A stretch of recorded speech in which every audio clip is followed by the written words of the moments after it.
Mukama waffe yebazibwe nnyo Aboluganda. Manya n'eddoboozi yenze Pastor Martin Timothy Lubega owa THEIOS DIVINUS Outer Church mu KIvu Kampala Uganda. Nebaza Mukama nate olw'amakyago olwaleero lunaku lwa Sunday ate era nga lunaku lulungi nnyo lwe tuzze okubeera nga tugabana ekigambo kya Katonda amakya gano ag'olwaleero. Nkulamusizaako gwe wenna ali ku platform yaffe general platform eya THEIOS DIVINUS Outer Church olwaleero nga nzize okubeera nga ngabana naawe ekigambo kya Katonda. Essomo lyaffe likwatagana nnyo olwaleero ku Mwoyo Omutukuvu. Olwaleero tuzze okubeera nga tusoma ku Mwoyo Omutukuvu. Mukama waffe yebazibwe nnyo Aboluganda. Osobola okuba nga walokoka era n'okkiriza Kristo Yesu okubeera omulokozi wo, era Omwoyo Omutukuvu n'ajja n'atuula munda mu ggwe, wabula nga muganda wange ampuliriza nga ekiyitibwa Omwoyo Omutukuvu nga tokimanyi, nga tokitegeera era nga tomutegeera. Mukama waffe yebazibwe nnyo. Naye nzize okubeera nga nsomesa ku ssomo lino otegeere Omwoyo Omutukuvu yaani. Mukama waffe yebazibwe nnyo. Weetaaga otegeere Omwoyo Omutukuvu. Nga sinaba kubeera nga nsomesa ku Mwoyo Omutukuvu, olwaleero njagala okusooka otegeere obubaka omutwe gwabwo we gugamba. Omutwe gugamba nti ensonga lwaki oteekeddwa okusoma Omwoyo Omutukuvu. Ensonga lwaki oteekeddwa okusoma Omwoyo Omutukuvu. Haleluya. Waliwo ka article akamu ke nabadde nsoma. Ka article ako nga kava mu ancient days, mu biseera ebyedda, ku nsonga ekwatagana n'ebisolo oba mu animal kingdom. Mukama waffe yebazibwe nnyo. Edda ennyo mu animal kingdom oba mu bwakabaka bw'ebisolo, olunaku olumu ekisolo ekiyitibwa empologoma oba gye muyita lion mu luzungu, empologoma yagenda nebeera nga eri stuck mu kayumba oba mu kakeegi, nga yasibirwa mu keegi, ng'eri mu keegi omwo enoonya weefulumira naye nga teyina kubo lisobola kugifulumya mu kakeegi ako. Bwe njogera kakeegi, mmwe abasinga obungi muteeka okuba mu bumanyi, baali bagenzeeko mu zizu n'ebifo ebiringa ebyo, mu zi game parks oluusi abamu mu bifo ebimu wabeerayo oluusi ensonga gye bayinza okugenda katugisibireko wano. So n'olw'ensonga eyo waliwo obutimba obwo bwe basibamu ebisolo ebyo okulaba nti tebifuluma, naddala ebisolo ebiri very dangerous ng'empologoma. So n'olw'ensonga eyo empologoma eno yali esibiddwa mu keegi, yeesanga nga yalaalira n'eremera mu keegi eyo, n'eremera mu kayumba ako mwe zibeera oba mwe bibeera, naye nga nekigitwalira ebbanga okubeera nti yali eri mu kayumba ako nga tefuna kyakulya, nga tefuna kyakunywa, kwegamba nga terya, nga teri bulungi, olw'ensonga yali eruddewo nnyo ng'eri stuck mu kayumba ako nga terina bwefulumawo. Eba ekyali awo ne wajja ekisolo ekirala ekyajja, eno nno yali ndiga. Mukama waffe yebazibwe nnyo. Endiga eno nejja netuuka awali kakeegi kano. Empologoma netandika okugamba endiga nti munnange wandinyambye nenfuluma mu kayumba kano, kubanga akayumba kano kanfundiridde, sirina ngeri gye nfuluma, kubanga n'eminyolo egiggulawo giri wabweru eyo. Lwaki tonyambako nonzigulira? Endiga neyimirira negamba, saagala kukuyamba kukuggulira. Nti empologoma negigamba, lwaki tonzigulira? Endiga negamba empologoma nti nkimanyi bulungi ti bw'ononzigulira ogenda kundya. Empologoma kyeveddamu endiga negigamba nti katutte omukago tukola ddiiru tukkaanye nze bw'ononfulumya akayumba kano sigenda kubeera nga nkulya teweeraliikirira sijja kukulya. Endiga neerwawo nga yeezooba n'empologoma ng'ekyakaayana naye ng'ate eyina ekisa. Mukama waffe yeebazibwe nnyo. Endiga nesigala ng'ekyakaayana sijja kukuggulira naye ng'ate ekisa kyayo kikigamba munnange tositambula bw'otyo wampologoma ng'akukaabidde nnyo ennaku ye wandikutte omunyolo n'omuggulira. Mukama waffe yeebazibwe. Mu poyinti eyo endiga nesigala ng'erumwa olw'okuba teggulidde wampologoma ng'ate wampologoma akyakaaba agamba nyamba bambi onzigulire gwe just gula akanyolo ako nfulume nze tonneeraliikirira sijja kukulya. Endiga negamba naye wampologoma muli mu mutima gwayo negamba wampologoma ono tandye. Oluvannyuma kyeva eyatulira empologoma n'ekigaana naye amazima ge gano sisobola kukuggulira kubanga singa nkuggulira tewaliiwo nakabuuza ogenda kumbuukira ondye. Mukama yeebazibwe. Mu poyinti eyo empologoma neevunnama wansi ng'etudde neeboyaana nekaaba amaziga mangi negamba bw'otyo bw'okoze oganye okunzigulira. Amazima gali nti wandinzigulidde kubanga singa ononzigulira sijja kukulya naye ati singa onoogaana ate ne banzigulira awo nja kukulya gwe gwoba onzigulira sijja kukulya kyoba okola nyamba onzigulire gwe bw'onoonzigulira sijja kukulya newankubadde obwana bwo obulala bw'olina sijja kubulya kati gwe nyamba onzigulire.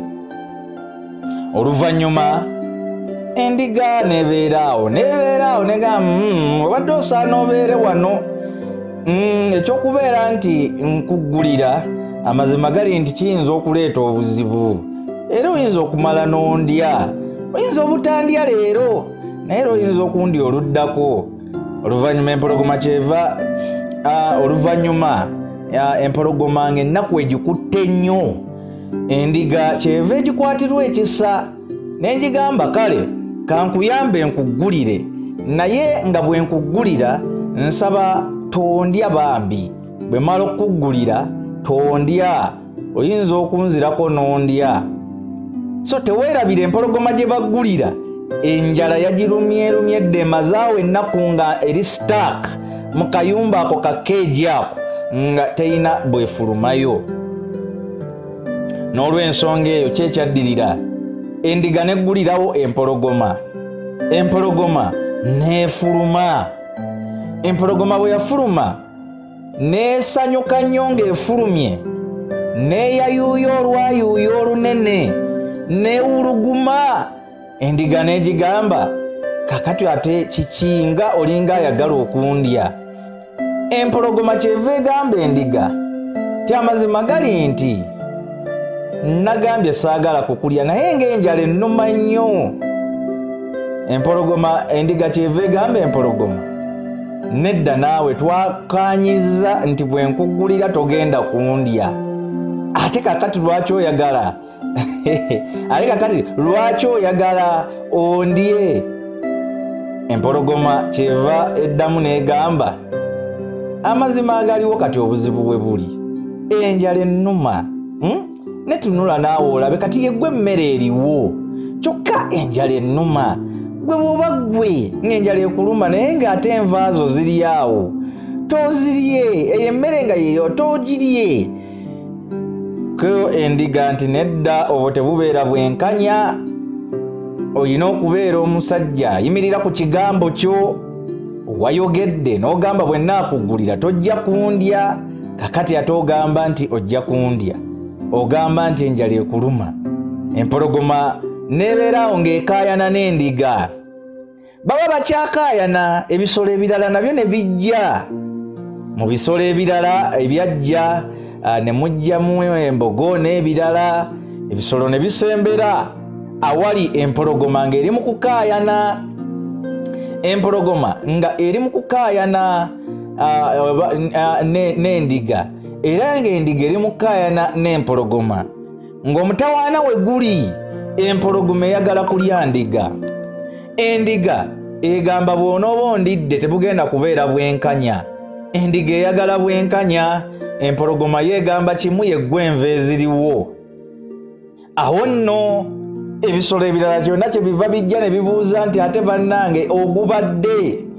Mu bisolo ebyo mwalimu engabi n'ebisolo ebirala ne bitandika okugamba ate ogubadde? Lwaki mukaayana? Ko empologoma nti olaba wamma, amazima ge gano nfulumye mu kayumba kano naye nkavuddemu ng'enjala ennuma. Kati n'olw'ensonga nfulumye wano ng'enva y'ono wandiga. Kati lwaki wandiga tayagala mmulye? Wamma wemba mulidde mba n'ensobi. Ebisolo ebirala olw'okutya kabaka w'ebisolo gwe bayita kabaka w'ebisolo empologoma, ebisolo ebirala kye biva biddamu byonna ne bigamba toba na mutawaana. Naye ng'ensonga ebyogeza ekyo lwa nsonga nti bino byonna ebisolo bitya empologoma. So ebisolo bino tebyasala mazima. Ebisolo tebyasala mazima byonna olw'okuba bitya empologoma ne bigamba nedda, awo wandiga talina kyakkola, aguma omulye.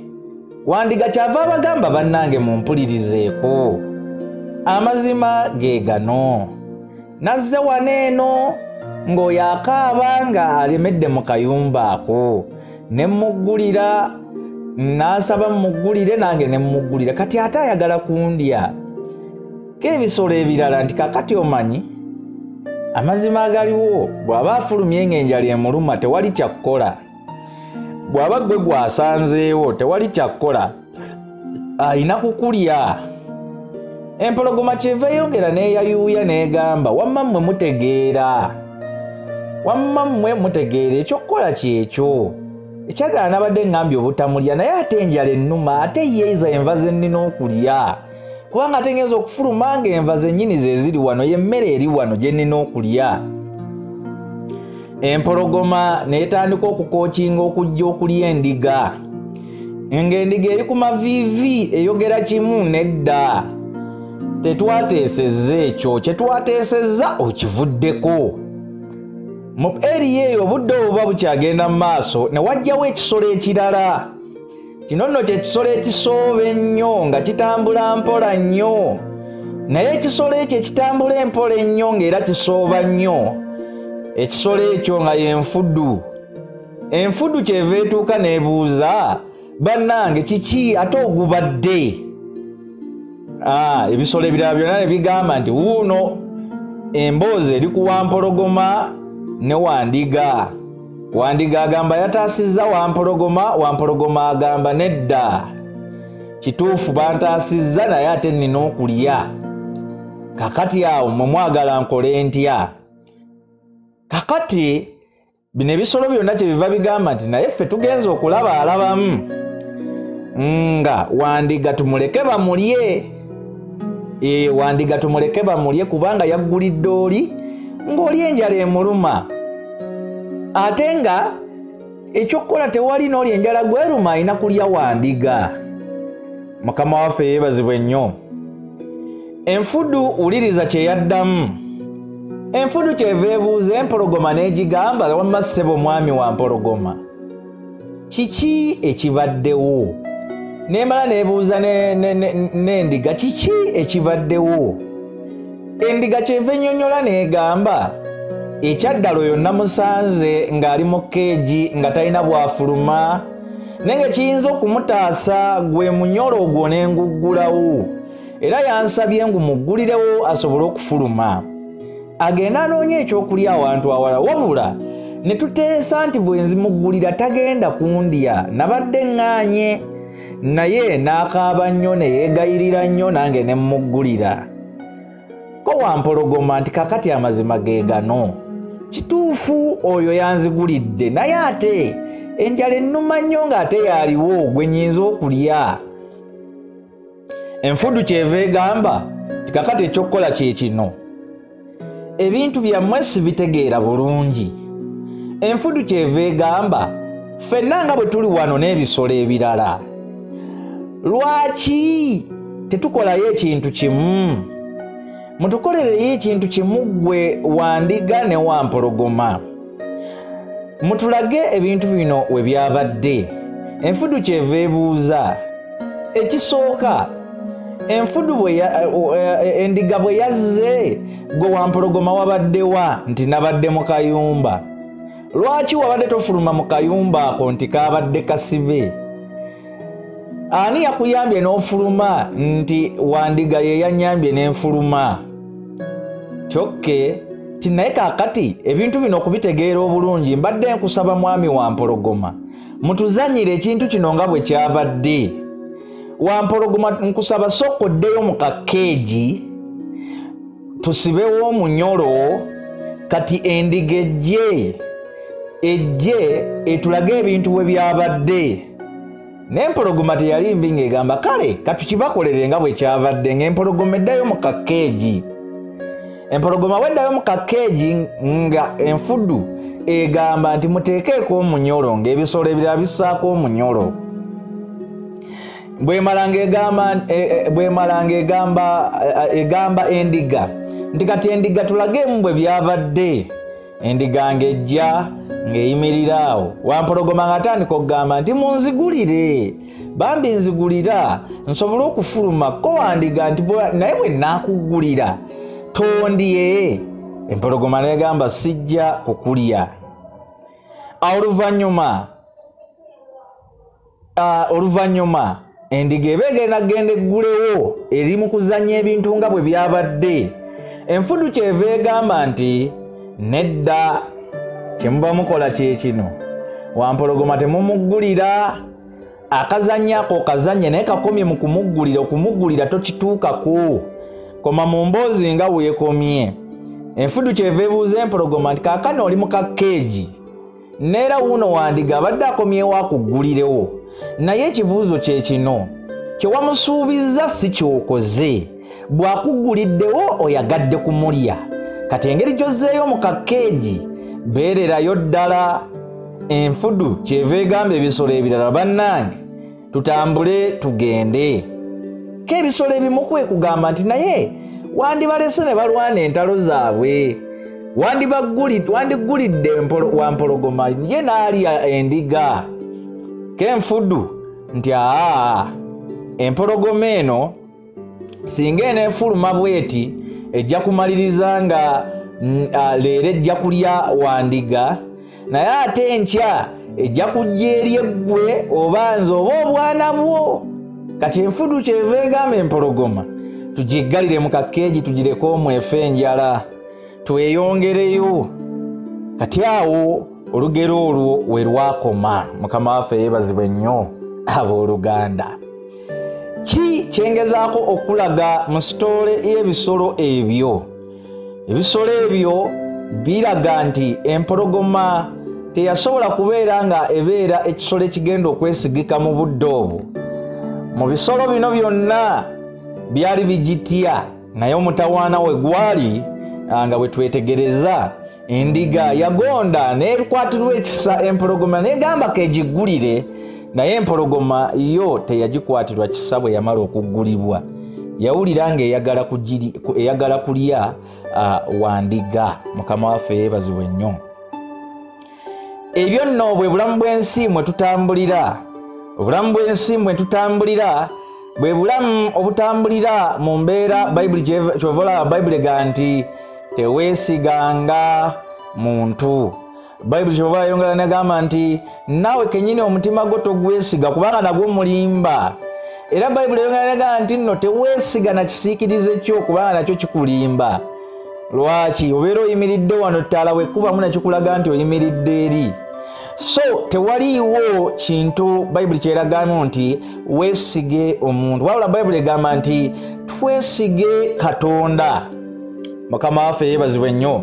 Twesige Katonda.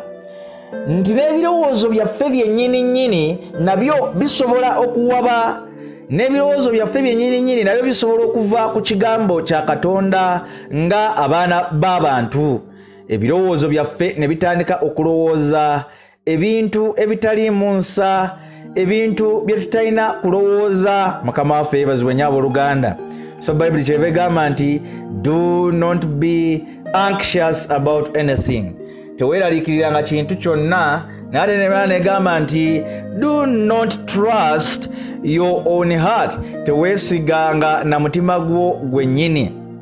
Mukama waffe yebazibwe nnyo Aboluganda. Do not trust your own heart. Hallelujah. Omutima gwo gwennyini nagwo togwesiga. Hallelujah. Praise the Lord. Lwaki nti omutima gw'omwana w'omuntu nagwo gusobola omulimba, nti sitaani asobola okuteekamu ebirowoozo ne bimulimba. Era bw'osoma engero 3 olunya olwokutaano n'olwomukaaga lugamba trust in the Lord with all your heart and do not lean on your own understanding. In all your ways acknowledge him and he will make straight your paths. Nti weesige Mukama n'omutima gwo, era teweesigama ku magezi go gwe, era mu makubo go gonna mutegeere ye, era anakugololera amakubo go. Era nagamba Proverbs 3:5 nga bwe tugisome nti trust in the Lord with all your heart and do not lean on your own understanding. Olunyiri olulala luli mu Yokaana 14:27 lugamba peace I live with you, my joy I give you. Not as the world gives do I give to you. Let not your hearts be troubled, neither let them be afraid. Hallelujah. So Bible kyeva yongera negamba mu Proverbs 28:26 negamba whoever trusts in his own mind is a fool, but he who walks in wisdom will be delivered. Tibuli yeesiga amagezi ge ye aba musirusiru, naye buli atambulira mu magezi ga Katonda alirokolebwa. Hallelujah. Okulokolebwa okwo okwogerwako si salvation y'okuyingira eggulu, naye salvation ya daily life, in life. Bosoma John chapter 14 verse 1 egamba let not your heart be troubled, believe in God, believe also in me. Emitima gyammwe leka gireme kukenentererwa, wabula mukkirize Katonda nange munzikirize nze. Yeremiya 17:9 lugamba the heart is deceitful above all things and desperately seek who can understand it. Ti omutima mulimba mu bintu byonna era mulwadde nnyo, ani ayinza okugutegeera? Engero 4:3 kyava agamba nti kuuma omutima gwo n'obwegendereza, from it flow the springs of life. Tekubanga okuva mu gwo mufubutuka mwe muva ensulo ez'obulamu. Mukama waffe yebazibwe nnyo Aboluganda. So n'olw'ensonga eyo keep your heart with all vigilance. Nti kuuma omutima gwo n'obutebenkevu oba n'obwerinde bwonna, kubanga munda mu gwo mwe muva ensulo ez'obulamu. Yengero 4:23. Hallelujah. So n'olw'ensonga eyo kikyengezaako okugirayo. Bible tegamba nti tobaako n'abantu b'okolagana nabo, naye ekigambo kya Katonda kikulaga nti osobola okukoparatinga n'abantu naye nga Katonda gwe weesize. So Bible kyeveddeyo netulaga nti twetaaga omwoyo omutukuvu. Mukama waffe yebazibwe nnyo. Teweerabira nti obubaka bwaffe bulina omutwe ogugamba nti lwaki twetaaga omwoyo omutukuvu, lwaki twetaaga okusoma omwoyo omutukuvu. Haleluya. Ensonga lwaki tulina okusoma omwoyo omutukuvu. Haleluya. Nti omwoyo omutukuvu yaluŋŋamya, omwoyo omutukuvu yaluŋŋamya n'asala ensonga, omwoyo omutukuvu yaluŋŋamya n'atuwa amagezi agawangula mu mbeera yonna ey'obulamu obw'ensi gye tubeera tusisinkanye. Abalokola abasinga obungi lwaki banafuwa mu lugendo lw'obulokozi? Lwa nsonga nti abalokola abasinga ekyama ky'omwoyo omutukuvu bakyerabira dda, ne babeera ng'endiga eri egenda okuliibwa, olw'ensonga nti yo eggulirawo empologoma efulume ng'ate empologoma enjala egiruma. Lwaki? Amagezi gaayo bambi gagirimba ne gagigamba nti bw'onoggulawo oba oli awo wampologoma ayinza okukuleka. Mukama waffe yebazibwe nnyo Aboluganda. Naye enfudu eno mu lugero lwa Animal Kingdom eyo, era olugero olwo lw'ensomye oba lw'enkunnyonnyodde, olugero olwo tulaba enfudu wano nga ekiikiridde Omwoyo Omutukuvu olw'ensonga tiyajja n'ensala ensonga ey'amagezi n'esobola okutaasa ebisolo ebisigadde byonna. Teyataasa ndiga yokka wabula yataasa n'ebisolo ebisigadde byonna. Bayibuli kyeva egamba nti mubeere bulindaala kubanga omulyolyomi wammwe Sitaani atambula awulugumanga empologoma enoonya gweneerya. Mukama waffe yebazibwe nnyo abooluganda. Bayibuli egamba the devil roars like a lion. The devil roars like a lion. Hallelujah. Ndio Sitaani awuluguma nga empologoma. So empologoma eyo gye tulabyawo ekiikirira omulabe Sitaani. Petero ekisooka essula ya 5 onyiro lw'omunaana lugamba be sober minded and alert. Be sober minded and alert. Beera bulindaala. Mukama waffe yebazibwe nnyo. Be alert. Kansome mu King James version egamba be sober, be vigilant, because your adversary the devil as a roaring lion walketh about seeking whom he may devour. Hallelujah. Ngende nsome olunyiriri mu Bayibuli y'Oluganda. Bwe tuba tugeza mu Bayibuli y'Oluganda mu 1 Peter Petero ekisooka 1 Peter Petero ebbaluwa ya Petero esooka essuula ya 5 olunyiriri lwa 8 lugamba nti Petero ekisooka essuula ya 5 olunyiriri olw'omunaana lugamba nti mutamirukukenga mutunulenga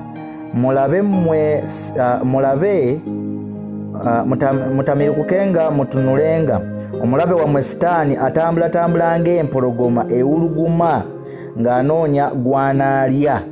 Oyo mumuziyizenga nga muli banywevu mu kukkiriza kwammwe nga mumanyi nga ebibonoobono ebyo bituukirira eri baganda bammwe abali mu nsi. Mukama waffe yebazibwe nnyo. So n'olw'ensonga egamba be sober minded, mutamirukuke nga mubeere alert. Mukama waffe yebazibwe nnyo. Mu bufunze nti waliwo embeera nnyingi abantu ze batamiira mu bwongo bwabwe, naye ekigambo kyagalo kigamba okutamirukuka mu mbeera ezo zonna. Era Bayibuli kyova inawe tugamba tutamiirenga Omwoyo Omutukuvu. So n'olw'ensonga eyo wano wenzijidde okwogera ku Mwoyo Omutukuvu. Bwe twogera ku Mwoyo Omutukuvu kikulu nnyo mu Kristaayo yenna gwe yalokoka edda n'eyakalokoka okutegeera Omwoyo Omutukuvu. Era ngenda kuwa ensonga lwaki tuteekeddwa okusoma Omwoyo Omutukuvu. Kirungi nnyo to know why you are actually doing it. Lwaki ddala osoma Omwoyo Omutukuvu? Lwaki ddala weetaaga okusoma Omwoyo Omutukuvu? Waliwo emu ku njigiriza mu Kanisa olwaleero y'enjigiriza ey'Omwoyo Omutukuvu, naye abantu bangi nnyo boogera ku Mwoyo Omutukuvu naye ne babeera nga tebatambulidde ku Mwoyo Omutukuvu, nga basomesa ku Mwoyo Omutukuvu naye nga tebamusomesezzaako nga Bayibuli bwe mutusomesa. Mukama waffe yebazibwe nnyo abooluganda. So n'olw'ensonga ezo tuteekeddwa okumanya course oba ensonga enkulu ennyo ey'Omwoyo Omutukuvu. Haleluya. Lwaki? Waliwo ensonga 12 lwaki weetaaga okusoma Omwoyo Omutukuvu omutegeere ebuziba. Lwaki weetaaga okusoma Omwoyo Omutukuvu? Kubanga oyo gwe tutambulirako era mu lugendo lw'obulokozi olw'ensonga nti era yatuzaazisa ne mu bwakabaka bwa Katonda. So ensonga esooka lwaki tusoma Omwoyo Omutukuvu kubanga enjigiriza ey'Omwoyo Omutukuvu y'enjigiriza enkulu eya Bayibuli. Mukama waffe yebazibwe nnyo. Lwaki Omukristaayo yenna wandisomye Omwoyo Omutukuvu oba wandisomye ku Mwoyo Omutukuvu? Olw'ensonga nti enjigiriza ey'Omwoyo Omutukuvu y'enjigiriza enkulu ey'amaanyi, enkulu eddala eya Bayibuli era mu Bayibuli. So n'olw'ensonga eyo bw'oba osomye Timoseewo ekyokubiri essuula ey'okusatu, Timoseewo ekyokubiri essuula ey'okusatu olunyiriri olw'14 paka ku lw'17 olw'14 luga nti naye ggwe beeranga mu ebyo bye wayiga n'otegeerera ddala ng'omanyi abaakuyigiriza bwe bali. luga nti naye gwe beera mu ebyo bye wayiga n'otegeerera ddala ng'omanyi abaakuyigiriza bwe bali. Olunyolo 15 era okuva mu buto wamanyanga ebyawandiikibwa ebitukuvu ebiyinza okukugeziwaza okuyingira mu bulokovu olw'okukkiriza okuli mu Kristo Yesu. 16 buli ekyawandiikibwa kirina okuluŋŋamya kwa Katonda era kigasa olw'okuyigirizanga, olw'okunenyanga, olw'okutereezanga, olw'okubuulira okuli mu butuukirivu. 17 omuntu wa Katonda alemenga okubulwa kyonna kyonna ng'alina ddala byonna olwa buli mulimu omulungi. Haleluya. So n'olw'ensonga ezo Bible yogedde y'Oluzungu egamba but you must continue in the things which you have learned and been assured of, knowing from whom you have learned them. Verse 15, and that from childhood you have known the Holy Scriptures, which are able to make you wise for salvation through faith which is in Christ Jesus. Verse 16, all Scripture is given by inspiration of God and is profitable for doctrine, for reproof, for correction, for instruction in righteousness, and the man of God may be complete, thoroughly equipped for every good work. Hallelujah. So ensonga lwaki Omwoyo Omutukuvu tuteekeddwa okumusoma olw'ensonga nti yemu ku njigiriza ebyawandiikibwa, yemu ku major doctrine and teaching mu byawandiikibwa. Point gye tujje mu nnyiriri zino, point number A eri nti as such it is part of the scripture that makes us wise for salvation. Olw'ensonga nti kyekimu ku kitundu eky'ebyawandiikibwa ekituleetera okubeera abagezi ku lw'obulokozi. Point ey'okubiri nti it is part of the scripture. As such it is part of the scripture that is profitable for instruction in righteousness. Nti era kitundu ku Bible era kitundu ku byawandiikibwa ekituluŋŋamizibwa okuyiga Omwoyo Omutukuvu, okumanya Omwoyo Omutukuvu kyekimu oba kyekimu lyerimu ku ssomo eriri mu byawandiikibwa eryogerwako ebyawandiikibwa ebitukuvu byeryogerako. So kyova olaba omuntu yensonga lwaki alina okuyiga Omwoyo Omutukuvu, alina okusoma Omwoyo Omutukuvu olw'ensonga ebyawandiikibwa byogera ku Mwoyo Omutukuvu era Omwoyo Omutukuvu kitundu ku byawandiikibwa bya Katonda ebiwandiikibwa era ebirina okutegeerebwa. Kyova olaba weetaaga osome ku Mwoyo Omutukuvu, eyige era Omwoyo Omutukuvu. So kitundu ku byawandiikibwa which helps us to be complete and thoroughly furnished for every good work. Tulina okusoma Omwoyo Omutukuvu kubanga engeri gye tusobola okutuukirizaamu okuyitibwa kwaffe, engeri gye tusobola okutuukirizaamu emirimu emirungi gyonna Katonda gy'ateeseteese okukola mu bulamu bwaffe, tulina okubeera nga tutambula wamu n'ekigambo kya Katonda wamu n'Omwoyo Omutukuvu. Kubanga ekigambo kya Katonda kyogera ku Mwoyo Omutukuvu, tulina okumuyiga era nga tumuyigira mu kigambo kya Katonda Omwoyo Omutukuvu okumumanya nti yaani.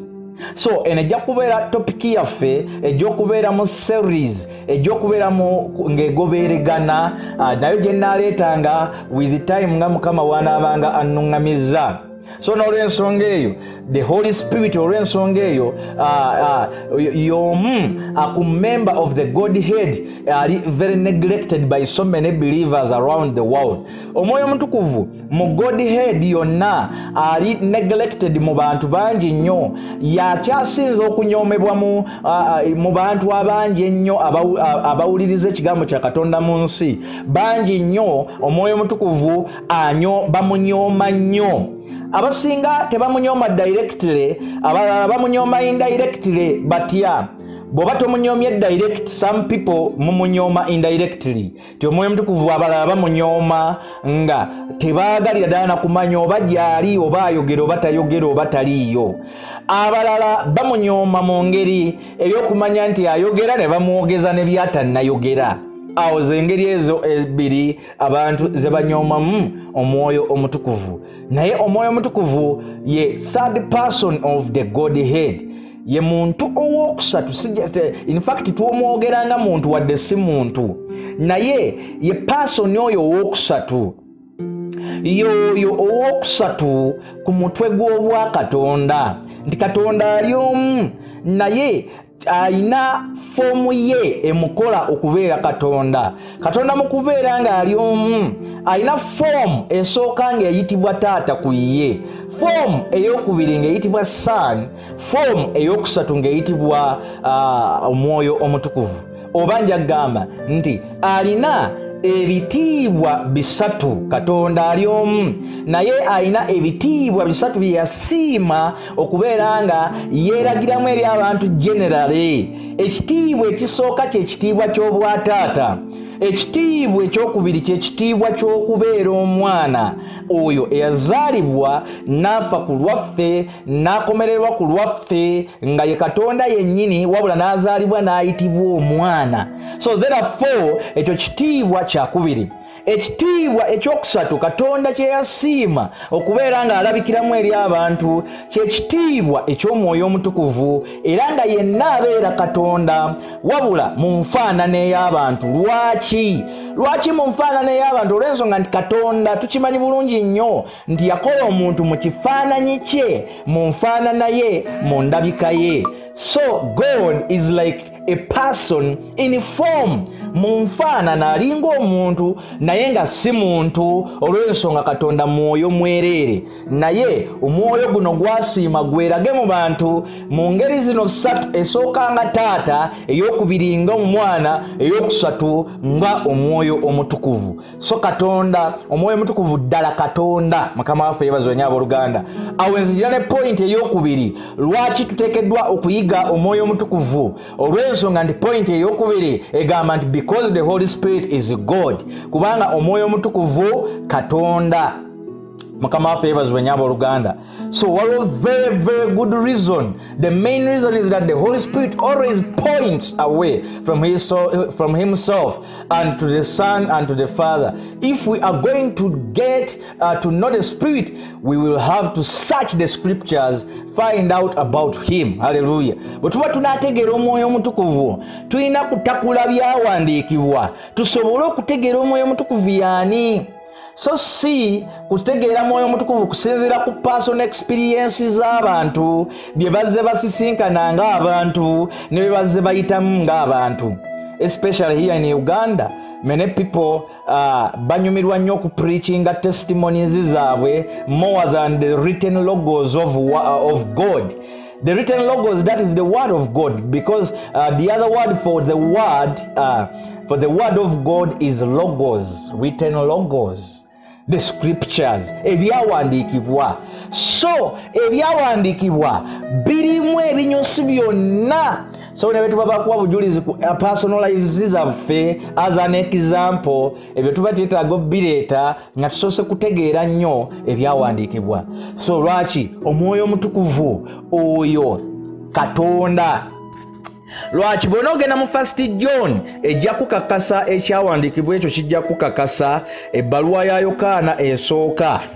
Omanyi ebitabo bya Yokaana biwera, birimu 4 biramba. Mulimu enjiri ya Yokaana, ne mubaamu ekitabo kya Yokaana ekisooka, n'ekitabo kya Yokaana ekyokubiri, n'ebbaluwa ya Yokaana ey'okusatu. Naye kati njagala ogende mu bbaluwa ya Yokaana esooka, the first letter of John, chapter 5, sura ya 5, olunyiriri lwa 7 mpaka ku 8, lwa 7 mpaka ku 8. Olw'omusanvu lugamba, era omwoyo yategeeza kubanga omwoyo ge mazima. Olw'omunaana, kubanga abatategeeza basatu, omwoyo n'amazzi n'omusaayi, kubanga abatategeeza basatu, omwoyo n'amazzi n'omusaayi, era basatu abo bagendera wamu.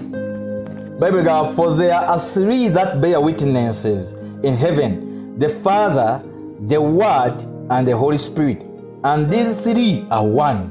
And there are 3 that bear witness on earth, the Spirit, the water, and the blood, and these 3 agrees as one. Hallelujah. Nti ebbaluwa ya Yokaana esooka essula ya 5,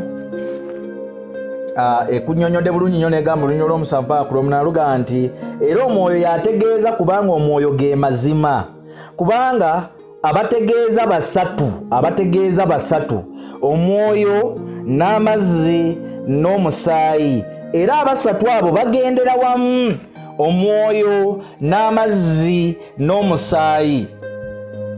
Haleluya. Omwoyo n'amazzi n'omusaayi. Nsaasidde nnyo abalokole abaagala okulokoka nga temubatiziddwa because okubatizibwa mulaba tekulina makulu. Omwoyo n'amazzi n'omusaayi abo bakkiriziganya era batambulira wamu. Kitegeeza tosolaga nti olokose ng'ogamba okkiriza mwoyo ate amazzi ogagaanya okugabatizibwamu. Tosolaga nti olokose ng'okkiriza mwoyo n'amazzi ng'ate omusaayi gwa Yesu togukkiririzaamu nti gwayiika ku lulwo. Awo obeera tonnalokoka n'ebyolokoka oba tonnabitegeera. Naye omuntu alokoka oba gwe tugala alokose ebyo byonsatule byonna abakkiriza acting power yaabyo. Mukama waffe yebazibwe nnyo Aboluganda. Era n'amazzi kirina another term in the Bible, even the word of God n'ekigambo kya Katonda nakyo kirina wekyogerebwako as water. Praise the Lord. So point enkulu wano gyendiko gyengezaako okulaga the spirit is God. Omwoyo Katonda, omwoyo omutukuvu Katonda. Point gye tusooka okutegeera waawo nti the Holy Spirit is the very first person of the Godhead to be mentioned and identified in the Bible. Bw'oba otunuulidde Bible n'ogenda mu Genesis mu lubereberye essula esooka olunya olwokubiri, omwoyo omutukuvu ye first oba ye part eyasooka okwogerwako mu lubereberye. Mukama waffe yebazibwe nnyo. Olubereberye essula esooka olunya olwokubiri luga nti ensi yali njereere nga yeetabudde n'ekizikiza kyali kungulu ku buziba, omwoyo gwa Katonda ne gumaamira kungulu ku mazzi. Omwoyo gwa Katonda ne gumaamira kungulu ku mazzi. Mwoyo gwa Katonda. So that means the Holy Spirit is God. Omwoyo omutukuvu Katonda, because mwoyo gwa Katonda era mwoyo ogwo Katonda. So a point number one, tulabye nti the earth was without form and void, and darkness was on the face of the deep, and the Spirit of God was hovering over the face of the waters. So wano nkwabuwi reasons lwaki tulina okusoma omwoyo omutukuvu. Nkyali ku reason number 2, because the Holy Spirit is God. Number endala oba point endala gye tujjamu mu kyawandiikibwa ekyo ti the Holy Spirit oba omwoyo omutukuvu annyonnyolwako mu kigambo kya Katonda ng'engalo ya Katonda. He is the finger of God. Y'engalo ya Katonda. Omuntu omu ayinza okwogera engalo ya Katonda naye nga tutegedde engalo ya Katonda ebeera etya, omukono gwa Katonda gubeera gutya. Abantu abasinga bateroga njagala omukono gwa Katonda mu bulamu bwange, njagala engalo ya Katonda mu mukono gwange. In fact waliwo God's General omu wano gwe tulina mu Uganda edda yasabanga nnyo. Nzijukira nali by then nali mu primary 4 primary 5 naye nga mpulira musajja wa Katonda oyo Pastor Jamada, namuwuliranga asaba essaala naye nga musaala ze zasaba nga ayina wayogerera naga nti yiye engalo ya Katonda, yiye engalo ya Katonda, engalo ya Katonda ekkoma kuso. Omusajja akagambo musaala ye akagamba ak'engalo ya Katonda nali nakakwata nnyo. Jjajja wange yayagalanga nnyo enjiri n'essaala ya Pastor Jamada oyo so ku radio. So nga buli budde butuuka tutega Impact FM eya Bishop Serwadda kubanga Pastor Jamada ajja kubeerayo nga asaba abuulira. So nga ayina wagambira n'asaba essaala naga engalo ya Katonda, yiye engalo ya Katonda. Ya basajja ba Katonda ba God's General bakoze bye bakoze, ekitiibwa tukiddiza Mukama ku lwabwe. Naye olwaleero tutunuulira Luka 11 yetulaga engalo ya Katonda yetya. Luka 11 olunya olwa 20 lugamba bwe luti naye bwemba ngobesa daimoni engalo ya Katonda, kale obwakabaka bwa Katonda bubajjidde. Mukama waffe yebazibwe nnyo. Naye bwemba ngobesa daimoni engalo ya Katonda, obwakabaka bwa Katonda bubajjidde. Omwoyo Omutukuvu annyonnyolwako nga engalo ya Katonda. Mukama waffe yebazibwe nnyo. Ekyo kyonna kyongera okulaga nti Katonda, Omwoyo Omutukuvu Katonda, kubanga y'engalo ya Katonda. Praise the Lord. He is the finger of God. Y'engalo ya Katonda. Bw'ogenda n'osoma Matayo essuula ey'ekumi Matayo essuula ey'ekumi olunyiriri olwa 28 lugambye bwe luti. Matayo essuula y'ekumi olunyiriri olwa 28 lugamba, naye obanga nze ngoba dayimooni ku bw'omwoyo gwa Katonda, kale obwakabaka bwa Katonda bubajjidde. Zino ennyiriri bbiri zonna zaali zoogera ku nsonga y'emu ya kugoba dayimooni ku lw'engalo ya Katonda oba ku bw'omwoyo wa Katonda. So Matayo Luka 11 olunyiriri olwa 20 lumuyise engalo ya Katonda. Matayo 12:28 lumuyise omwoyo wa Katonda. So kiki ekitegeeza engalo ya Katonda? Engalo ya Katonda ye mwoyo wa Katonda. Emirundi mingi ovala tuba tusabira abantu ebiseera ebisinga ntera bagamba omukono gwa Mukama leka gulabisibwe, oba ekitiibwa kya Mukama kati era mwoyo wa Katonda ekitiibwa kya Mukama. So n'olw'ensonga eyo omwoyo wa Katonda y'engalo ya Katonda. Praise the Lord. Praise the Lord. So boddayo mu Luke chapter 14 verse 20 ojja kuddayo weesomereyoko. And he was casting out a demon and it was mute. So it was when the demon had gone out that the mute spoke and the multitude marveled.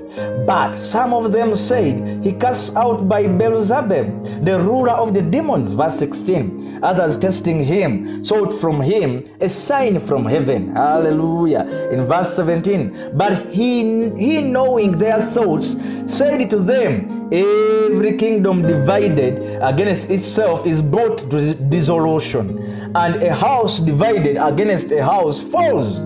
Verse 18. If Satan also is divided against himself, how will his kingdom stand? Because you say, I cast out demons by Beelzebub. Verse 19. And if I cast out demons by Beelzebub, by whom do your sons cast them out? By whom do your sons cast them out? So the verse continues. Therefore they will be your judges. Verse 20. But if I cast out demons with the finger of God, surely the kingdom of God has come upon you. Ntisinga mbeera ngoba emizimu n'engalo ya Katonda, mazima ddala obwakabaka bwa Katonda bubajjidde. Bano baali bakaayana, bw'onooba osomye Luka 11:14 paka ku 20 baali bakaayana nti tagoba mizimu ku lw'amaanyi ga Katonda. Baali bamanyi agoba emizimu ku lwa Beelzebuli, kabaka w'emizimu mu bwengula bwewaabwe, because abantu bangi nnyo balina endowooza, balina mindset ya demonology.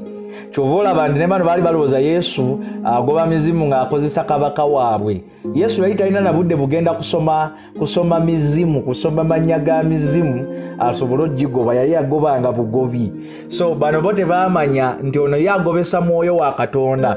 Omanyi bw'otegeera omwoyo wa Katonda wabeera mukwano gwo, ojja kisanga nga it is wasting time okutuula osoma ebitabo by'amannya g'emizimu. Olw'ensonga ojja genda okwesanga nga you are full of the Holy Spirit, ng'ojjudde omwoyo omutukuvu. Lwaki? Ojjudde ekigambo kya Katonda. Buli lw'ojjula ekigambo kya Katonda ekiramu, omwoyo omutukuvu atandika okujjula. Mukama waffe yebazibwe nnyo. You're filled with the Holy Spirit. Ojjula omwoyo omutukuvu. Lwaki? Ojjudde amagezi amatuufu. Kitawaanya abalokole bangi nnyo bano be muwulira buli budde abagenda babasabire bajjule omwoyo omutukuvu, olw'ensonga baagaana okusoma ekigambo kya Katonda mu context yaakyo. Ne beerabira nti gy'okoma okusoma ekigambo kya Katonda mu full context, then ofuna fullness of the Holy Spirit. The Holy Spirit already ajja n'atuula munda mu ggwe. But when you study the Word of God, when you read the Word of God, when you meditate in the Word of God, when you walk in the Word of God, when you think in the Word of God, demons will run away. You will not need to learn the demon's name. Hallelujah. Tojja kwetala kuyiga manya ga mizimu guno baguyitaani because the Holy Spirit is in you and he is growing in you. Era akulira munda mugwe. He is making you to grow deeper and deeper in the knowledge of God. Weyongera kulira buziba mu kigambo kya Katonda, mu magezi ga Katonda, kubanga Omwoyo Omutukuvu munda mugwe mwali atudde afuga.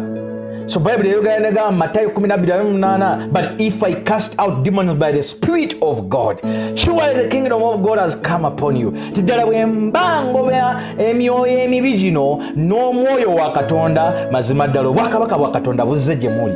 Yali abagamba bano abantu abaliwo mu budde obwo nti obwakabaka bwa Katonda buzze gye bali. Tulina okumanya tuba tusoma Bible scriptures zino kwe kumanya the moment of the time olunyiri lwe lwogeddwa. At the moment Yesu wayogerera ekigambo ekyo nti obwakabaka bwa Katonda buzze gye muli, ddala bwali buzze gye bali. But right now bwajja dda gye tuli. Naye ekinnuma era n'ekisinga okubeera Katonda takyagala kwe kubeera nga obwakabaka bwe bwajja dda gye tuli, wabula nga tebufuze munda mu ffe. Lwaki? Olw'obutamanya kigambo kya Katonda. Buli we tugoba okumanya kw'ekigambo kya Katonda ne twagala nnyo tugoberere life experiences z'aba believers abalala mu kifo ky'okugoberera nnyo ekigambo kya Katonda. The life experiences z'aba believers abalala nnungi nnyo okubaako bye tuzirabirako, naye ate si nzijuvu nnyo okutuwa obujjuvu bwonna. Obujjuvu bwonna buli mu kigambo kya Katonda. So the Holy Spirit has all the attributes of God. He is eternal. Omwoyo Omutukuvu ayina byonna ebitiibwa by'obwa Katonda. Kyova nti Omwoyo Omutukuvu Katonda. Bible kyeva emuyita eternal, wa lubeerera, omnipotent, wa maanyi nnyo, omnipresent. Mukama waffe yebazibwe nnyo, ali mu buli kifo. He is omniscient. Hallelujah. He knows all things and searches all things. He does the works of God. Amanye ebintu byonna, akola emirimu gya Katonda. Ezo embeera zonna zosisinkana nga endiga gye yasisinkana, endiga bwe yasisinkana embeera y'empologomeri, ate enfudu nejja n'etaasa. Omwoyo Omutukuvu mu lugero oluli olwa Animal Kingdom lwe natandise nayo, awo yenfudu yo wano yagenda okutaasa. Omwoyo Omutukuvu ge weetaaga mu bulamu bw'olugendo bw'obulokozi, yalina amagezi agagenda okuyisa awatayitika. Omwoyo Omutukuvu yalina amagezi agakuyisa awatayitika. Omwoyo Omutukuvu yasobola okunoonya by'otasobola kunoonya. Omwoyo Omutukuvu yasobola okuwoza omusango gw'otasobola kuwoza. Omwoyo Omutukuvu yasobola okugatta ku bantu b'otasobola kwegattako. Omwoyo Omutukuvu yasobola okuwa omukisa ogutaliiko buyinike, yasobola okuyingiza mukisa gwa Katonda ogutaliiko buyinike because gwakuweebwa dda, naye olujja olugukuyingiza Omwoyo Omutukuvu yakuyingiza mukisa ogutaliiko buyinike. Omukisa gwa Katonda tegubaako buyinike. Bw'amala okubulesinga ate obeeraawo nga tolina mirembe mu ekyo ky'ofunye. You know, Satan yatera okugaba ebintu ng'ebyo, atera oleeta ebintu ng'ebyo. Satan yatera okuleeta ebintu ng'ebyo n'ofuna ekintu, someone omuntu n'akuwa ekintu, ate ekintu n'akyogerera nnyo n'agenda gundi oyo namuwadde kino, gundi oyo namuwadde kino, gundi oyo. That is the embeera eya Satan. Abamu baziyita blessings, but that is not a blessing. The blessing of God when it comes, omukisa gwa Katonda bwe gujja, you get things ate totamu biwulira wantu wonna.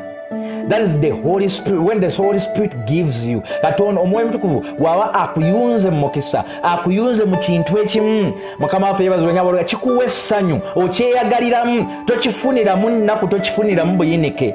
Praise the Lord. That is what the Holy Spirit does. That is what the Holy Spirit does. Naye ng'omaze okufuuka mukwano gw'Omwoyo Omutukuvu, awo asobola okukuyungamu ebyo byonna, asobola okukugatta ku ebyo byonna by'oyagala ogattibwemu. Mukama waffe yebazibwe nnyo. Point eyokusatu, lwaki tulina okuyiga Omwoyo Omutukuvu? Because the Holy Spirit is a person who can be known in an intimate way. Kubanga Omwoyo Omutukuvu alinga muntu munnaffe wadde si muntu. Alinganga muntu, ali mu nfaanana ya muntu wadde si muntu, atya nti atutegeera. The Holy Spirit is not just an influence. The Holy Spirit is a person who can can be known as a person. Omwoyo Omutukuvu Katonda naye ate mu kubeera Katonda. Katonda ono gw'ayitiramu Omwoyo Omutukuvu. Katonda ayitira mu Mwoyo Omutukuvu. Era Omwoyo Omutukuvu n'abanga muntu munnaffe n'atubeera kumpi nnyo tetalina kulaba Bayibuli egamba atuli munda mu bisenge by'omutima. Tusobola okumutegeera ng'omusomesa waffe, tusobola okumutegeera ng'omuluŋŋamya waffe, tusobola okumutegeera nga mukwano gwaffe, tusobola okumutegeera nga kamfata waffe atubudaabuda. Unfortunately olw'ekyennaku abakkiriza bangi nnyo balinganga Abefeso oba abayigirizwa ba Pawulo abamu Efeso be yasisinkana mu bikolwa by'abatume 19. They did not even know that there was such a person as the Holy Spirit. Bo baali tebamanyi kumanya nti waliyo n'ayitibwa Omwoyo Omutukuvu. Mu ndowooza zaabwe baali tebamanyi na kiyitibwa Mwoyo Omutukuvu. Bw'oba ogenze mu bikolwa by'abatume ojja kubalaba abo abakkiriza bwe batyo. Ebikolwa by'abatume essula ya 19 ng'abantu abasinga batera otumisinterpretinga. Some people balowooza ffe abagenda in theological trainings tetuba na Mwoyo Omutukuvu. Mutuvuunula bubi. Abamulowooza nti bwe tugenda tusoma tetuba na Mwoyo Omutukuvu oba ogenda n'osoma Omwoyo Omutukuvu akuvaako. No! Obanga agamba nti ne banka manager bwe yagenda n'asoma ebyobwa banka manager Omwoyo Omutukuvu n'adduka. No! Omwoyo Omutukuvu si mulabe wa kusoma, si mulabe wa magezi, si mulabe wa kumanya. Mukama waffe yebazibwe nnyo. So some people they think that when we go into the theological trainings now the Holy Spirit is aside, we are taking kati Omwoyo Omutukuvu tumutadde ebbali kati tuli ku magezi masome era Omwoyo Omutukuvu takyayogera. No! Omwoyo Omutukuvu akyayogera era n'amagezi amasome gali yagagaba kubanga bwe tuba tusoma nga tusoma bya Bwakatonda tetusomye kubba, tusomye bya Bwakatonda ate era ne tuvaayo nga n'Omwoyo Omutukuvu tukyamuyina atwongerereza era ne ku magezi gali tuwongererezaako buwongereza. Omwoyo Omutukuvu ayitira eyo mu bintu bingi, ayitira mu kusomesebwa n'ayitiramu naye ng'osomesebwa ebiri mu Bayibuli. Unfortunately olwaleero ebiri mu makanisa gift eri mu kanisa gye batera okuyita eya teaching ey'okusomesa most of the times si yawaba olusi gift yeri mu church abantu abasinga basomesebwa abantu nga ddala abantu balina gift y'okusomesa naye nga tebaawawulwa kujja kusomesa bannaabwe. So olina ajja n'asomesa naye nga akusomesa ebintu biri totally off from the scriptures ebitali mu byawandiikibwa. Akusomesa life experience ye. Katonda buli omu amuyisa wawe. Gundi tekitegeeza nti olw'okuba gwe wali ogenda kuwasa wava ku kafoomu wali osula mu kafoomu mu church era Omwoyo Omutukuvu awe yava n'akuwa omukyala bw'otyo n'owasa ng'ovudde ku kabenchi k'omu church nti kati olowooze buli bulaaza alina kutuulaawo nga takola nti naye ajja kuva ku kafoomu agenda awase. No, it is not like that. We wayita si munno alina okuyita n'omulala si alina okuyita. But we learn the Holy Spirit through the scriptures. Tuyiga Omwoyo Omutukuvu okuyita mu byawandiikibwa. So muleme kubeera nga muffe eby'abantu because obanyumiza your lifestyle of the Holy Spirit. So you are teaching them gwe engeri gye wabikwatamu gy'obasomesaamu mu mbeera eyiyo gye walimu si buli omu gy'alimu. Naye abantu twetaaga tusome Omwoyo Omutukuvu. Weetaaga otuule osomesebwe Omwoyo Omutukuvu ng'ekigambo kya Katonda bwe kimukusomesaamu kubanga buli omu ayita mu mbeera za njawulo. Mu b'obuulira enjiri mulimu abaana ba minisita abataalaba mbeera gwe gy'onyumya naye ate nga mu mbeera gye balimu eyo gy'olabanga ennungi nga nabo mulimu embeera enzibu ezikaluba mu bulamu bwabwe nga beetaaga Omwoyo Omutukuvu ng'abakkiriza. So n'olw'ensonga eyo the Holy Spirit Omwoyo Omutukuvu waali okuwanguza buli muntu yenna abeera amwekutte asazeewo amufuule mukwano gwe because the Holy Spirit is a person who can be known in an intimate way.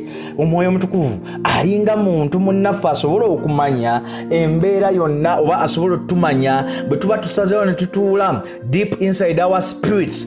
The Holy Spirit will talk to us but ky'olina okumanya nti Omwoyo wa Katonda wabeera ayogera he will never divert from the word of God. Omwoyo wa Katonda taliva ku kigambo kya Katonda. Mukama waffe yebazibwe nnyo Aboluganda. So these people, these believers baali tebamanyi Mwoyo Omutukuvu. Bw'oba ogenze mu bikolwa by'abatume essula ya 19 olunya olusooka paka ku lwokubiri lugamba olwatuka Apolo bwe yali e Kolinso, Pawulo bwe yayitira mu njuyi eziri waggulu n'atuuka mu Efeso n'asanga abayigirizwa abamu olunya olwokubiri n'abagamba nti mwaweebwa Omwoyo Omutukuvu. bwe mwakkiriza ne bamugamba nti nedda n'okuwulira tetuwuliranga nti waliyo omwoyo omutukuvu. Mukama waffe yebazibwe nnyo Aboluganda. So the Holy Spirit God is not just an influence, but the Holy Spirit is God, and the Holy Spirit is an intimate person.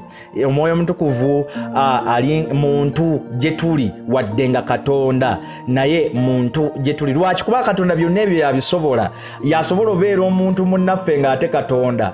Yasobola okutegeera gwabeerawo noga nze siina muntu munnange, nze siina muntu eyembeera nagirinange edda naddangawo nenga abanange siina muntu antegeera, sirina muntu munnange antegeera. Omwoyo Omutukuvu wali atutegeera, ate mu kututegeera atuluŋŋamya naffe tutegeerekeke eri abalala. So at times some people yinza ga tolina muntu akutegeera naye nga naye tutegeerekeka. So beera omuntu ategeerekeka, Omwoyo Omutukuvu akuyambeko, because tosobola beera nga buli omu mubi. There are those people like that. Waliwo abantu bwe batyo nga buli omu mubi, buli omu nga mubi, buli omu gwe takuwuliriza, buli omu gwe takuwuliriza, buli omu gwe takuwuliriza, buli omu gwe takuwuliriza. That means oba oyifunye obudde obw'okwekubamu ttooki weebuuze ne lwaki nze era nze, olw'ensonga nti at times naawe obeera totegeereke kuba naye toba mwangu. So the Holy Spirit, Omwoyo Omutukuvu abeerawo bw'obeera ng'olina Omwoyo Omutukuvu nga mukwano gwo. Okuba n'Omwoyo Omutukuvu kirala, n'okubeera nga mukwano gwo nakyo kirala. So Omwoyo Omutukuvu wabeera mukwano gwo ajja kuluŋŋamya naawe akulage wootali mwangu. Agambye naye omanyi mukwano, eri eno toli mwangu, oboggola nnyo. Amalaga eri eno oyo oboggola nnyo, eri eno oyomba nnyo, mu eri eno onyiiga nnyo, mu eri eno kwegamba Omwoyo Omutukuvu ajja kuluŋŋamya. Mu eri eno otondowala nnyo, mu eri eno oyomba nnyo, mu eri eno oli mukambwe nnyo, mu eri eno ogeya nnyo, mu eri eno backbitinga nnyo. Kwega byonna ndoza bye mukugeya, mu eri eno ogeya nnyo. So omulokole bw'olaba nga yeeyongera mu practices enkyafu, manya nti si mukwano gwa Mwoyo Mutukuvu. But unfortunately ebiseera ebisinga abatera okubeera bwe bati ate be basinga okulaga portrayal, be basinga okweraga kungulu nti boogera nnyo n'Omwoyo Omutukuvu. Naye Omwoyo Omutukuvu bw'abeera mukwano gwo atandika okubaako emize gyatta mu ggwe. Lwaki? Akuluŋŋamya naga nti kino okisussizza nnyo. Akimanyi bulungi nti we person atasobola kwetuukiriza naye abeera ayogera naawe n'anyumya naawe nti ne woolina obunafu, kubanga teri muntu atalina bunafu mu lifestyle. In lifestyle every person alina obunafu bwe. Mukama waffe yebazibwe nnyo. Buli muntu alina obunafu in his own lifestyle. But Bible kyeva nti omwoyo atubeera mu bunafu bwaffe. Bible kyeva egamba bwe ti omwoyo atubeera mu bunafu bwaffe. Tiajja nagamba nti kino eri eno kola bwoti. Obunafu obwo bukubeeramu si kwe kubukubeera ng'obweyongereramu ddala onafuira ddala, no. Abukubeera nga akuyambako okubuvaamu, era akuyambako obutabusussa, era akuyambako okubeera nga buli ssaawa oddamu ak'obuntu, oddamu ak'obwakatonda, oddamu ak'embeera ey'obwakatonda gy'olina okubeera ng'otambuliramu. So but believer abeera nga takyusa, manya takyali mukwano gwa Mwoyo Omutukuvu. Omwoyo Omutukuvu amulina naye Omwoyo Omutukuvu tadominatinga mu bulamu bwe. Omwoyo Omutukuvu takyali mukwano gwa muvuga oba amufuga oba amuluŋŋamya oba gwawuliriza. Kyova nti eri yezo all the time embeera yesajjuka busajjusi all the time. Mweyo embeera bweba yakuyomba all the time, yomba. Lwaki? Ti is not no longer a friend of the Holy Spirit. Yasuula dda Omwoyo Omutukuvu okubeera mukwano gwe, takyali friend we.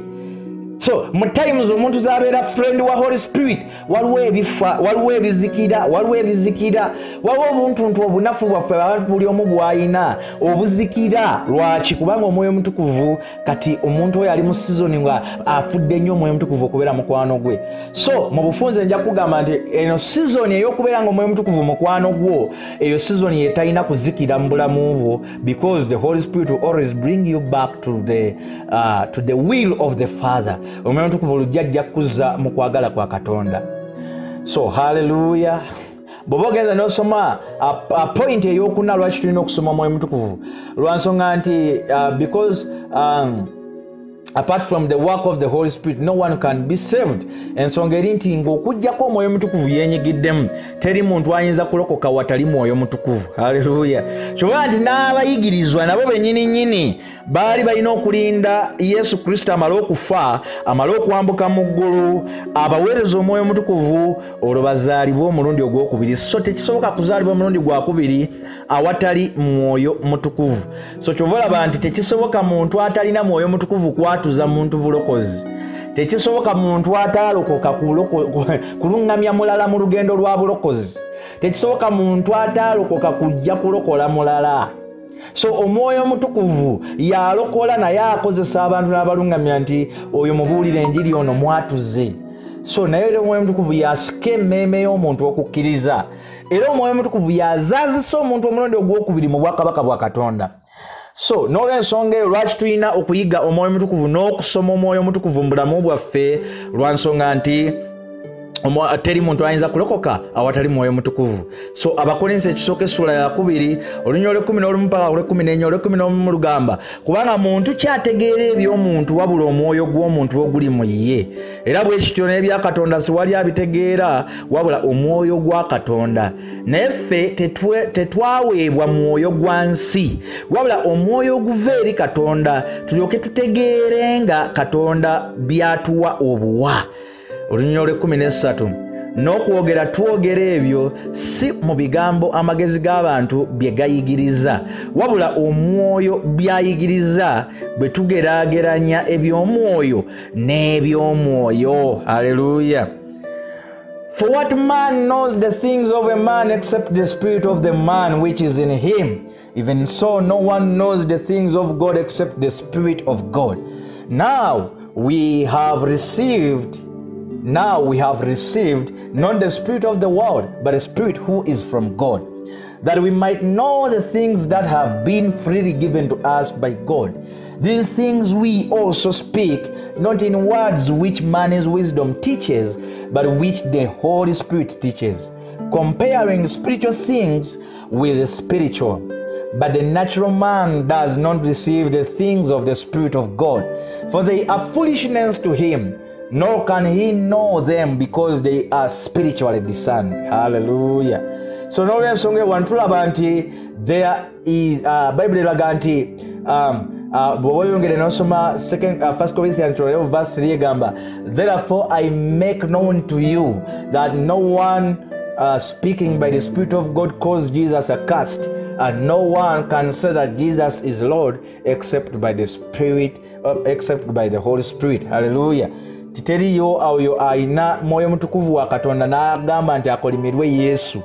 Era teriyo ayogera nti Yesu ye Mukama okujjako ng'ayina Omwoyo Omutukuvu. Okwogera okwo nno kulimu okusomesebwa n'okutegeera, because bangi ababyogera nti ye Mukama naye nga bangi ababyogera nti ye Mukama ne kuno okwogera kwe baali boogera waneeno okwogera kwebuziba mu mwoyo, the spiritual voice, waliwo eddoboozi ery'omunda. Ng'eddoboozi ery'omunda ery'omuntu nga ddala lyogera nti Yesu ye Mukama, so si just omumwa. So n'olw'ensonga eyo tuyiga okusinziira mu point eyo ey'okuna tutegedde nti teri muntu azaalibwa mu bwakabaka bwa Katonda nga takkiriza Mwoyo Mutukuvu. Haleluya. So tulaba nti the man has any man can be born again but through the Holy Spirit. So if a man is not wooed or drawn by the Holy Spirit, man has no chance to find God. Omuntu atasikiddwa Mwoyo Mutukuvu, tasembezeddwa Mwoyo Mutukuvu eri Kristo, tasobola kubeera nga amanya Katonda. So point eyokutaano, olw'ensonga nti because all believers are to be born of, baptized in all and filled with the Holy Spirit. Many believers abakkiriza bangi lwansonga nti lwaki tulina okusoma Mwoyo Mutukuvu kubanga ffenna tuzaalibwa, ensonga eyokutaano ffenna tuzaalibwa ne tubatizibwa era ne tujjuzibwa Omwoyo Omutukuvu. Era we are to be filled we are to be, or we are to fulfill our God-given destinies by the Holy Spirit. Tulina okutuukiriza ebyo byonna byonna Katonda byatusuubira okukola lwa Mwoyo Mutukuvu. Nja kulekera ekyawandiikibwa kiri mu Yokaana 3, Yokaana essula ey'okusatu olunyolo olwokusatu paka ku lw'omukaaga, n'Abaluumi 8 olunyolo olw'omwenda. Yesu alina kyatulaga Bible ga Jesus answered. In fact, bw'oba osomyewo Yokaana essula ya 3, Yokaana essula ya 3, bw'obeera ogisomye, Yokaana essula ya 3 olunyiriri olwokusatu paka ku lw'omukaaga olugamba nti Yesu n'amuddamu n'amugamba nti ddala ddala nkugamba nti omuntu bw'atazaalibwa mulundi gwakubiri tayinza kulaba bwakabaka bwa Katonda. Nikodemu n'amugamba nti omuntu ayinza atya okuzaalibwa bw'abanga mukadde? Ayinza okuyingira mu lubuto lwa nnyina omulundi ogwokubiri n'azaalibwa? Olwokutaano Yesu n'addamu nti ddala ddala nkugamba nti omuntu bw'atazaalibwa mazzi na mwoyo tayinza kuyingira mu bwakabaka bwa Katonda.